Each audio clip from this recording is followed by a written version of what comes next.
नमस्कार दोस्तों, हम फिर से लेकर आ चुके हैं आप लोगों के लिए सुबह की सभी ताजा और बड़ी खबरें। फटाफट अंदाज में एक एक कर बताएंगे आपको आज देश और दुनिया से क्या बड़ी खबरें निकलकर सामने आ रही हैं। लेकिन उससे पहले दोस्तों एक नजर डालेंगे सुर्खियों पर। प्रधानमंत्री नरेंद्र मोदी के ऊपर भड़का विपक्ष, बोले प्रधानमंत्री ने उड़ा दी है पार्लियामेंट की धज्जियां। दरअसल आपको बता दें, नो कॉन्फिडेंस मोशन लाने के बाद भी बिल एक के बाद एक पास हो रहा है, जबकि ऐसा नहीं किया जा सकता।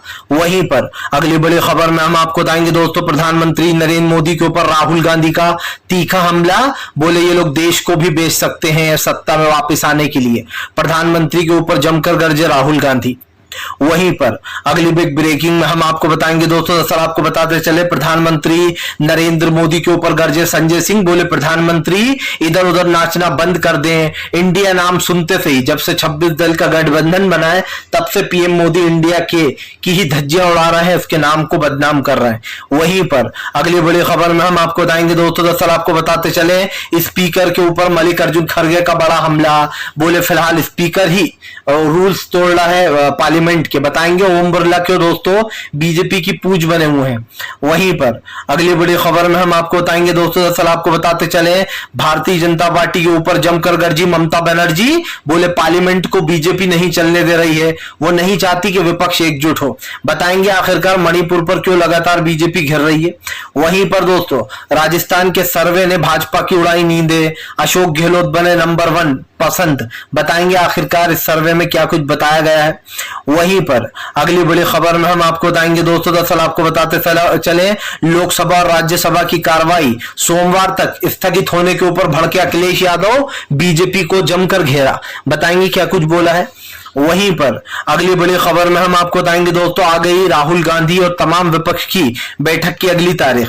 दरअसल आपको बताते चले, पहली पटना में हुई थी बैठक, दूसरी बेंगलुरु में, और अब महाराष्ट्र को बताया जा रहा 25 से 26 अगस्त तक हो सकती है तीसरी बैठक। वहीं पर अगली बड़ी खबर में हम आपको बताएंगे, असदुद्दीन ओवैसी का बीजेपी के ऊपर बड़ा हमला, बोले देश के वजीर आजम प्रधानमंत्री मणिपुर के सवाल से क्यों भाग रहे हैं। बताएंगे क्या कुछ बोला ओवैसी ने। तो तमाम खबरें फटाफट अंदाज में देंगे, एक एक कर देंगे। फिलहाल फिर चलिए बढ़ते हैं सबसे पहली और सबसे बड़ी खबर की ओर। दरअसल आपको बताते चले दोस्तों, विपक्ष का प्रधानमंत्री नरेंद्र मोदी के खिलाफ बड़ा हमला, बोले नो कॉन्फिडेंस मोशन लाने के बाद भी एक के बाद एक बिल पास करा रही मोदी सरकार, उसने रूल्स की ही धज्जियां उड़ा दी। मुझे तो लगता है दोस्तों मोदी सरकार ये रूल्स भी बदल देगी कि पीएम को आना ही पड़ता है नो कॉन्फिडेंस मोशन में अपना इम्तिहान देने के लिए, कि ये सरकार रहेगी या जाएगी जो भी है। लेकिन दोस्तों आप समझिए, नो कॉन्फिडेंस मोशन का बीजेपी मतलब नहीं समझी, यानी कि अविश्वास प्रस्ताव। दरअसल दोस्तों अगर कोई नो कॉन्फिडेंस मोशन किसी सरकार के खिलाफ लाता है तो सरकार तब तक कोई बिल पास नहीं करा सकती, तब तक कोई वोटिंग नहीं डलवा सकती, जब तक कि इस नो कॉन्फिडेंस मोशन पर सरकार अपनी बहुमत साबित ना कर दे। लेकिन आपको बताते चले, पार्लियामेंट की, न सिर्फ पार्लियामेंट की धज्जियां उड़ रही हैं, बल्कि जो संविधान लिखा हुआ है उसकी भी धज्जियां बीजेपी उड़ाने में लग गई है। आपको बताते चले कि नो कॉन्फिडेंस मोशन लाने के बाद भी बीजेपी एक के बाद एक बिल पास करा रही है। जब विपक्ष ने ओम बिरला से कहा कि आप ये कैसे कर सकते हैं, नो कॉन्फिडेंस मोशन में सरकार है और आप जो बिल एक के बाद एक पास कर रहे हैं सरकार के, तभी ओम बिरला कहने लगे कि सदन ऐसे नहीं चलता है, मुझे आप चलाने दो। आप लोग बहस नहीं चाहते, आप लोग चाहते नहीं हो कि यहां पर बहस हो। आपको बता दें, ओम बिरला से तमाम विपक्ष ने एकजुट होकर कहा कि आप मणिपुर पर सरकार को बचाने का काम कर रहा हो, आप नहीं चाहते कि सरकार मणिपुर वाले मुद्दे पर बोले। इतना ही नहीं दोस्तों, मुझे हैरत इस बात की हो रही है कि ये रूल्स आज से नहीं है, सालों से ये रूल्स चले आ रहे हैं। भाई आप जब कोई आपकी सरकार के खिलाफ नो कॉन्फिडेंस मोशन लाया है, यानी कि अविश्वास प्रस्ताव लाया है, तो आप कैसे किसी बिल को पास करवा सकते हो पार्लियामेंट में। आप एक के बाद एक बिल पास करा रहा हो, आप विधायकों से वोटिंग करवा रहा हो, तो फिर आप समझिए सरकार खुद ही अपने रूल्स नहीं मानती है, पार्लियामेंट के रूल्स तोड़ रही है वो। जबकि मैंने पहले भी कहा और फिर कहूंगा दोस्तों, विपक्ष गलत नहीं कह रहा है। नो कॉन्फिडेंस मोशन का मतलब ही यह होता है कि अविश्वास प्रस्ताव के दौरान आप किसी भी बिल को पास नहीं करा सकते, क्योंकि आपकी सरकार तो खतरे में। आपको कैसे पता कि आप बहुमत साबित कर दोगे, या फिर जो और कुछ एलिगेशन लेकर बैठा है विपक्ष उसको आप साबित कर दोगे। आपके पास कोई भी वैचारिक तौर पर इसका उपाय नहीं है, और उसके बावजूद भी दोस्तों ओम बिरला बीजेपी का काम कर रहा है। जाहिर सी बात है, जो स्पीकर ये कहते राहुल गांधी से कि मेरे पास पावर नहीं है, तो फिर उस स्पीकर तो बीजेपी की सुनते होंगे, वो तो जो बीजेपी कह रही है वो एक के बाद एक कर रहे हैं। फिलहाल चलिए बढ़ते हैं एक और अगली बिग ब्रेकिंग की तरफ।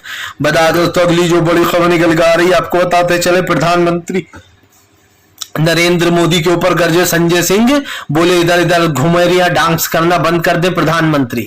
आपको बताते चले संजय सिंह ने प्रधानमंत्री के ऊपर जमकर हमला बोल दिया। संजय सिंह का कहना है कि जिस दिन से 26 राजनीतिक दल पार्टियां एक हुई हैं और उनके गठन का नाम इंडिया रखा गया, उसी दिन से प्रधानमंत्री बेचैन से घूम रहे हैं, वो बौखला गए हैं।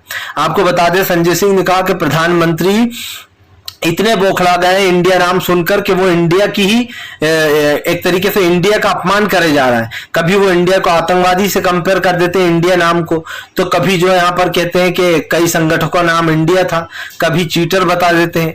जाहिर सी बात है दोस्तों, हमारे इंडिया की बदनामी क्यों कर रहा है प्रधानमंत्री, इंडिया नाम का अपमान क्यों कर रहा है? अगर विपक्ष ने नाम रखा है तो इसमें क्या गलत है? आपकी हर चीज में इंडिया लगा हुआ है, shine India, Modi India, India ही मोदी है, मोदी ही इंडिया है, इस तरीके का नारा दिया गया बीजेपी की तरफ से। बीजेपी फॉर इंडिया ये बीजेपी के ट्विटर हैंडल अकाउंट पे लिखा हुआ है। तो मतलब आप इंडिया रखो तो फिर तो देशभक्त है, लेकिन विपक्ष ने अपने गठबंधन का नाम इंडिया रख लिया तो आपको मिर्ची लग गई। आपको मिर्ची इसलिए लग गई कि आपने सोचा भी नहीं था कि विपक्ष अपने गठबंधन का नाम इंडिया रख लेगा। जाहिर सी बात है, जब इंडिया और मोदी के बीच में लड़ाई होगी, प्रधानमंत्री मोदी के बीच में, तो लोग इंडिया को ही वोट डालेंगे। इसीलिए बीजेपी बौखलाई हुई है। संजय सिंह ने कहा कि प्रधानमंत्री जानबूझकर देश का अपमान कर रहे हैं, उनको पता है कि गठबंधन का नाम इंडिया है, इसीलिए वो इंडिया को टारगेट कर रहे हैं। संजय सिंह ने कहा कि प्रधानमंत्री के मुंह से एक शब्द नहीं निकल रहा मणिपुर पर, वो चाहे तो पार्लियामेंट को सही से आकर चला सकते हैं, लेकिन प्रधानमंत्री के पास इधर उधर जाने का टाइम है, पर मणिपुर के मुद्दे पर बात करने के लिए नहीं है टाइम। जाहिर सी बात है दोस्तों, देश का प्रधानमंत्री अगर एक ऐसे राज्य पर बात न करना चाहे जहां पर लगातार घटनाएं हो रही हैं, तो फिर ये बहुत शर्म की बात है। चलिए बढ़ते हैं एक और अगली बिग ब्रेकिंग की तरफ।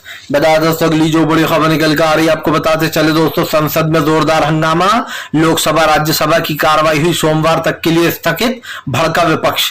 दरअसल दोस्तों पार्लियामेंट एक दिन तो चला नहीं और फिर से सोमवार तक के लिए आपको बताते चले पार्लियामेंट यानी कि लोकसभा और राज्यसभा की कार्रवाई को स्थगित कर दिया गया है। सवाल ये उठता है कि लोकसभा और राज्यसभा लगी ही कितने दिन है, पार्लियामेंट लगा ही कितने दिन है, जो आपने अब सोमवार तक के लिए उसको फिर से स्थगित कर दिया। आप समझिए बीजेपी मानसून सत्र को ऐसे ही बर्बाद करेगी। अब बीजेपी ने एक और वो निकाल लिया यहाँ पे, क्या बोलते हैं, तोड़। बीजेपी ने सोचा कि विपक्ष तो लगातार हमें घेर रहा है, तो क्यों ना कल, तो क्योंकि दोस्तों सैटरडे है, परसों संडे आ गया है, इसलिए बीजेपी ने बड़ी चालाकी से इस मामले को सोमवार तक घसीट दिया। यानी कि अगर देखा जाए तो मानसून सत्र के पूरे 7 दिन बर्बाद जा चुके हैं, 8 दिन, पूरा 8 दिन बर्बाद चले जाएंगे सोमवार के बाद से। तो मानसून सत्र दोस्तों कितने दिन लगा आप खुद समझिए, मानसून सत्र लगा ही नहीं है, मानसून सत्र में बहस ही नहीं हो पाई है। विपक्ष लगातार मांग उठा रहा है कि मणिपुर के मुद्दे पर बहस करवाओ, पीएम नरेंद्र मोदी को बुलाओ, जवाब चाहिए।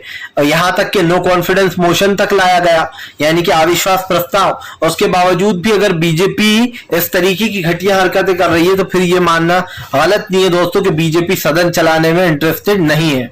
वो चाहती है कि सदन के टाइम यूं ही निकल जाए, और ये सब पहली बार नहीं हुआ है। आपको याद होगा जब पिछली बार जो है दोस्तों जो है यहाँ पर सत्र लगा था, जो है यहाँ पर गर्मियों के दौरान, उस दौरान भी जो है यहाँ पर प्रधानमंत्री और बीजेपी ने बड़ी चालाकी से शीतकालीन सत्र को भी कुछ दिन पहले ही रद्द कर दिया था, कुछ दिन पहले ही बंद कर दिया था, ताकि विपक्ष सवाल ही नहीं पूछ पाए। अब तो बीजेपी एक के बाद एक नए तोड़ निकाल रही है, उसको लोगों के सवालों का जवाब न देना पड़े, इसलिए कार्रवाई सोमवार तक के लिए स्थगित हो गई है। फिलहाल चलिए बढ़ते हैं एक और अगली बिग ब्रेकिंग की तरफ।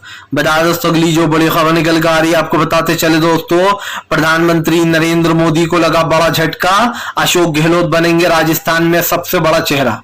दरअसल दोस्तों आपको बताते चले, अशोक गहलोत के काम से राजस्थान की सरकार के काम से बहुत खुश है जनता। हालांकि हम आपको बताते चले, सर्वे में कई बातें बताई गई। सर्वे में समझिए बीजेपी को वोट ज्यादा प्रतिशत दिला दिया गया, और यह भी कह दिया गया कि बीजेपी अपनी सरकार बना सकती है।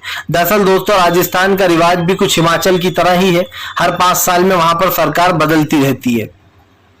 लेकिन दोस्तों इस बार राजस्थान में बीजेपी के लिए सत्ता में आना इतना आसान नहीं होने वाला है क्योंकि साफ दिखाई दे रहा है कि राजस्थान में अशोक गहलोत ही फिर से बाजी मारते हुए नजर आ रहा है। दरअसल आपको एबीपी और सी वोटर ने एक सर्वे किया मिलकर। इस सर्वे में दोस्तों लोगों से उनके मन की बात जानी गई। जब उनसे पूछा गया कि यहाँ का मुख्यमंत्री कौन बनना चाहिए, तो आपको बताते चले अशोक गहलोत को 35% लोगों ने वोट दिया, यानी कि उनके काम से लोग बहुत ज्यादा संतुष्ट हैं। 25% लोगों ने जो है वसुंधरा राजे को दिया और 19% लोगों ने जो है सचिन पायलट को चुना। वहीं पर आपको बताते चले फिर उनसे ये पूछा गया कि क्या आप इस सरकार के काम से यानी कि अशोक गहलोत के काम से संतुष्ट हैं, तो 41% लोगों ने यानी कि 41% लोगों ने कहा कि हम संतुष्ट हैं। वहीं 35% लोगों ने कम संतुष्टि जताई और जो है 25% लोगों ने जो है यहाँ पर लगभग 21% लोगों ने ये कहा कि हम इस सरकार से सर्टिफाइड नहीं है यानी कि खुश नहीं है। तो ये जो सर्वे कुल मिलाकर है दोस्तों, इसमें अशोक गहलोत की बाजी मारते हुए नजर आ रहा है। हालांकि बीजेपी को इसमें 110 सीटें लेती हुई बताई जा रही हैं और कांग्रेस को 80 से 67 यानी कि बीजेपी को आगे बताया जा रहा है। आप समझिए ये सर्वे दोस्तों मेरे को समझ में नहीं आया। पहली पसंद अशोक गहलोत है, सर्वे में आप जीतते हो बीजेपी और उन्हें बता रहा हो 5 साल बाद, लेकिन ऐसा होगा नहीं क्योंकि दोस्तों राजस्थान का जो इतिहास है वो अशोक गहलोत ने बदल दिया है। अब देख लेना आप, रिवाज बदल जाएगा इस बार क्योंकि अशोक गहलोत को लोग पसंद कर रहे हैं, उनके काम को पसंद कर रहे हैं। फिलहाल चलिए बढ़ते हैं एक और अगली बिग ब्रेकिंग की तरफ। बता दोस्तों अगली जो बड़ी खबर निकल कर आ रही है आपको बताते चले दोस्तों, प्रधानमंत्री नरेंद्र मोदी के ऊपर गरजे असदुद्दीन ओवैसी। बोले मणिपुर पर बोलने में कि चिंता क्या है आपको, क्या परेशानी है आपको बताते चले मणिपुर वाले मुद्दे पर प्रधानमंत्री नरेंद्र मोदी को असदुद्दीन ओवैसी ने घेर लिया। ओवैसी का कहना है कि विपक्ष की मांग गलत नहीं है, प्रधानमंत्री आए और मणिपुर पर बोलकर भाग लिए पार्लियामेंट के बाहर से, ये कोई बात होती है क्या। ओवैसी ने कहा कि प्रधानमंत्री नरेंद्र मोदी को पार्लियामेंट में आना चाहिए, उन्हें अपना पक्ष रखना चाहिए और बताना चाहिए कि आखिरकार जो लगातार 80 दिनों से हिंसा चल रही है मणिपुर में, इसकी जिम्मेदारी कौन लेगा। यही नहीं, महिलाओं को जो वहां पर नरविस्तर करके घुमाया जा रहा है दोस्तों और उनके साथ वो किए जा रहा है गैंग रेप, उसका जिम्मेदार कौन है। आप समझिए उन महिलाओं के, उन लड़कियों के दिल पर क्या बीत रही होगी जिनके साथ ये चीजें वहां पर हो रही हैं। और इस चीज को कहीं ना कहीं जो लोग बढ़ावा देते हैं, मुझे ऐसा लगता है कि उनके अंदर इंसानियत नहीं है। पूरी मीडिया दोस्तों चुपचाप बैठी हुई है।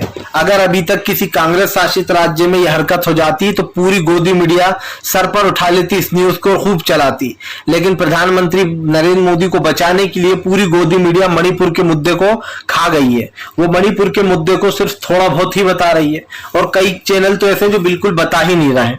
इससे ये साबित हो जाता है कि प्रधानमंत्री को बचाने के लिए मीडिया हमेशा तत्पर रहती है। वो किसी भी हाल में प्रधानमंत्री की छवि को खराब नहीं होने देना चाहती। इससे एक चीज साफ है कि हमारे देश का संविधान धीरे धीरे कर दोस्तों मिट रहा है। फिलहाल चलिए बढ़ते हैं एक और अगली बिग ब्रेकिंग की तरफ। बता दोस्तों अगली जो बड़ी खबर निकल कर आ रही है आपको बताते चले दोस्तों, राहुल गांधी का बीजेपी के ऊपर बड़ा हमला। बोले देश को भी बेच देंगे बीजेपी वाले, ये सत्ता में आने के लिए कुछ भी कर सकते हैं। दरअसल दोस्तों अब्दुल कलाम साहब ने एक बात कही थी, उस एक छोटी सी लाइन में आपको सुनाना चाहता हूं। अब्दुल कलाम साहब ने क्या कहा था दोस्तों, सपने पूरे हों इसके लिए पहले उन्हें देखना बहुत जरूरी होता है। यानी कि अब्दुल कलाम साहब ने कहा था कि अगर कोई सपना है आपका, अगर आपकी कोई चाहत है तो सपने देखना बहुत जरूरी होता है क्योंकि उसके बाद ही उन्हें पूरा किया जा सकता है। ये छोटी सी लाइन दोस्तों एक बहुत बड़ा मैसेज देकर जाती है। ये क्या सिखाती है हमें कि मोदी सरकार जरूर हटेगी, क्योंकि कह रहा है ना अब्दुल कलाम साहब के सपने देखना बहुत जरूरी है, तभी उनको पूरा किया जा सकता है। और ये अब्दुल कलाम साहब की वो छोटी सी लाइन बीजेपी के ऊपर बहुत भारी पड़ेगी, क्योंकि मैं आपको बता दूं दोस्तों 2024 बीजेपी के लिए अंत का समय है। राहुल गांधी ने कहा कि मणिपुर वाला मुद्दा तो बहुत छोटी बात है इनके लिए, प्रधानमंत्री और ये लोग देश को भी भेज सकते हैं अपने सत्ता में आने के लिए। आपको बता दें राहुल गांधी ने कहा कि फिलहाल मणिपुर के लोगों की परेशानियों को नजरअंदाज कर पीएम मोदी तीसरी बार सत्ता में आने के सपने देख रहे हैं। राहुल गांधी ने कहा कि इस देश की जनता आपको कभी माफ नहीं करेगी, बीजेपी वालों को सिर्फ सत्ता का लालच है, इन्हें कोई फर्क नहीं नहीं पड़ता, मणिपुर जले या फिर कल को पूरा देश ही क्यों ना जल जाए, तब भी ये लोग सत्ता में आने का सोचेंगे। राहुल गांधी ने कहा कि बीजेपी के लिए सत्ता बहुत जरूरी है, इनको सत्ता का ऐसा नशा है कि कभी भी दोस्तों आप समझिए विपक्ष के बारे में तो कुछ बात ही नहीं करते। मैं एक सवाल पूछना चाहता हूं दोस्तों कि ये जो सरकार है ये लगातार बड़ी बड़ी बातें करती है महंगाई, गरीबी और बेरोजगारी जैसे मुद्दों की, लेकिन दोस्तों जब बात आती है तो सरकार जो है भाग निकलती है। और आज जो हो रहा है वो आपने और हमने बखूब देख लिया, प्रधानमंत्री नरेंद्र मोदी हो या बीजेपी के दोस्तों तमाम नेता, हर कोई जो है यहाँ पर महंगाई, गरीबी और बेरोजगारी जैसे मुद्दों को नजरअंदाज कर कर बैठा हुआ है। आपको बताते चले कि यहाँ पर राहुल गांधी की बात सरकार पर फिट बैठती है। चलिए बढ़ते हैं एक और अगली बिग ब्रेकिंग की तरफ। बता दोस्तों अगली जो बड़ी खबर निकल कर आ रही है, प्रधानमंत्री नरेंद्र मोदी के ऊपर गरजे अखिलेश यादव, बोले बीजेपी नहीं चलने देगी पार्लियामेंट, वो है जनता विरोधी सरकार। आपको बताते चले दोस्तों दरअसल पार्लियामेंट ना लगने पर अखिलेश यादव भड़क गए। अखिलेश यादव का कहना है कि भारतीय जनता पार्टी पार्लियामेंट को चलने नहीं दे रही है, वो पार्लियामेंट की धज्जियां उड़ा रही है। दरअसल दोस्तों आपको बताते चले बीजेपी बार बार ये बहाना ले रही है कि पार्लियामेंट जो है इन विपक्ष की वजह से ही नहीं चल रहा है, जबकि आप भी जानते हैं कि फिलहाल लगातार पार्लियामेंट के ऊपर सरकार को विपक्ष घेर रहा है। और मुझे तो यह समझ में नहीं आ रहा है कि आखिरकार सरकार क्या कह रही है। एक तरफ सरकार कहती है कि हम आपके साथ हैं, दूसरी तरफ दोस्तों सरकार जो है वो जनता की धज्जियां उड़ाने में लग गई है। और इस वक्त सबसे बड़ा सवाल ये है कि अखिलेश की बात गलत नहीं है। अखिलेश कह रहा है कि सरकार जानबूझकर बहस नहीं चाहती। उन्होंने कहा कि संजय सिंह का निलंबन भी बीजेपी ने जानबूझकर किया ताकि संजय सिंह कोई भी मुद्दा उठा नहीं पाए। आपको बताते चले दोस्तों संजय सिंह के ऊपर सवाल भी खड़े किए संजय सिंह ने बीजेपी के ऊपर। अखिलेश यादव ने कहा कि बीजेपी कहीं पर भी लोगों को बोलने नहीं देना चाहती, वो सड़क से लेकर संसद तक लोगों को चुपचाप रखती है। जाहिर सी बात है दोस्तों, अगर आप किसी एक मुद्दे पर सरकार बात करना चाहती है या फिर अगर आप चाहते हैं कि सरकार बात करे तो आप ऐसा क्यों कर रहे हैं। जाहिर सी बात है एक तरफ आप कह रहे हो पार्लियामेंट लगना चाहिए, दूसरी तरफ प्रधानमंत्री को आप नहीं बुला रहा। अब इसके ऊपर सवाल खड़े हो गए। विपक्ष ने कहा है कि प्रधानमंत्री जानबूझकर पार्लियामेंट की चीज को नजरअंदाज कर रहा है और वो जानबूझकर पार्लियामेंट को अपने तरीके से चला रहा है। मुझे एक चीज समझ में आ गई दोस्तों कि सरकार पार्लियामेंट की धज्जियां उड़ा रही है और खुद के रूल्स खुद ही बना रही है। अब जब खुद के रूल्स खुद ही बनेंगे तो जाहिर सी बात है जनता तो सवाल पूछेगी। जनता दोस्तों सवाल पूछ रही है कि भैया पार्लियामेंट पर जवाब दे दीजिए, मणिपुर पर सरकार के पास टाइम नहीं है। चलिए बढ़ते हैं एक और अगली बिग ब्रेकिंग की तरफ। बता दोस्तों अगली जो बड़ी खबर निकल कर आ रही, प्रधानमंत्री नरेंद्र मोदी के ऊपर भड़क उठे। आपको बताते चले दोस्तों जो है मल्लिकार्जुन खड़गे बीजेपी को जमकर घेरा। आपको बताते चले मल्लिकार्जुन खड़गे ने प्रधानमंत्री के ऊपर हमला बोल दिया। मल्लिकार्जुन खड़गे का कहना है कि स्पीकर अपने हिसाब से रूल्स बना रहा है और अपने हिसाब से उनको चला रहा है पार्लियामेंट को। आपको बता दें मल्लिकार्जुन खड़गे ने कहा कि इस तरीके से पार्लियामेंट नहीं चलता। पार्लियामेंट के अपने कुछ रूल रेगुलेशंस होते हैं जिसके हिसाब से ही उसको चलाना पड़ता है। दरअसल दोस्तों जैसे कि मैंने पहले भी कहा था, अब उस बात पर फिर से एक बार घेर लिया है जो यहाँ पर बीजेपी को मल्लिकार्जुन खड़गे का कहना है कि बीजेपी जानबूझकर बीजेपी जो है यहाँ पर बिलों को पास करा रही है, जबकि नो कॉन्फिडेंस मोशन लाने के बाद बीजेपी ऐसा कतई नहीं कर सकती है। लेकिन दोस्तों बीजेपी ये कर रही है। मेरा सवाल इतना सा है दोस्तों कि बीजेपी किसी की सुनी नहीं रही है, वो तो अपने मन से ही बिल पास करा रही है। ऐसा तो एक के बाद एक बिल पास होंगे। बीजेपी ये भी कहते कि हम तो वोट भी नहीं लेंगे भैया, हम अध्यादेश को भी पास करा लेंगे। ये कोई बात होती है क्या? बीजेपी देश के संविधान के साथ खिलवाड़ कर रही है। एक तरफा तो दोस्तों वो लोकतंत्र की दुहाई देती है, दूसरी तरफ बीजेपी जो है दोस्तों आप समझिए वो खुद ही लोकतंत्र की धज्जियां उड़ाने में लगी है। मैंने तो पहले भी कहा है कि बीजेपी के हिसाब से दोस्तों देश का लोकतंत्र कुछ नहीं है।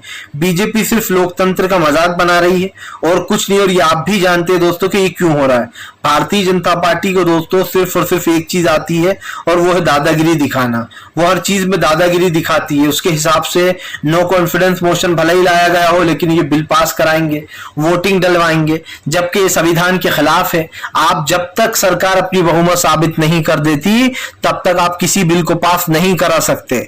लेकिन ये सरकार दोस्तों न सिर्फ बिल पास करा रही है बल्कि वो तमाम जो भी रूल रेगुलेशन है उसको खत्म करने पर तुली है। और एक चीज तो साफ हो गई है दोस्तों कि बीजेपी को ये चीज करने में बहुत मजा आता है।